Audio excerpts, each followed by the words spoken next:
পর্যবেক্ষণের মাধ্যমে শিক্ষা। ছবিগুলি দেখো 1, 2, 3, 4, 5, 6, 7, 8।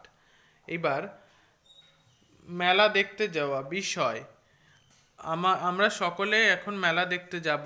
মেরিগো রাউন্ড চরকি ঘুরছে আমাদের সামনে, সকলে দেখতে পাচ্ছি। দেখো ঘোড়ার চাকাগুলো একবার উপরে যাচ্ছে আবার নিচে নামছে। 3 নম্বর, 2 নম্বরে কি হবে? 2 নম্বরে থাম বা অন্য কিছু ধরে একবার লম্বা হওয়া আবার নিচু হয়ে যেতে হবে।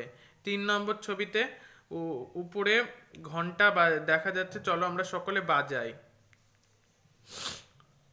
হাতুড়ি অথবা কোনো জিনিস নিয়ে হাতের জোরে বাজাবার চেষ্টা করতে হবে। 4 নম্বর ছবিতে দেখা যাচ্ছে সামনে ঘোড়া দেখতে পাচ্ছ, ওরা জানতে পেরেছে আমরা ওদের দেখছি। হাঁটু যতদূর সম্ভব মুড়ে উঁচু করে হাঁটতে হবে। দেখো ঘোড়ার বাচ্চারা কেমন খুশিতে লাফাচ্ছে 5 নম্বরের ছবিতে। আর ঘোড়ার চালে ঘরের মধ্যে চলতে হবে। 6 নম্বর ছবিতে দেখো কত উঁচু তারের উপর দিয়ে জোকাররা চলছে। হাত দুপাশে ছড়িয়ে তালের উপর চলার ভঙ্গি করতে হবে।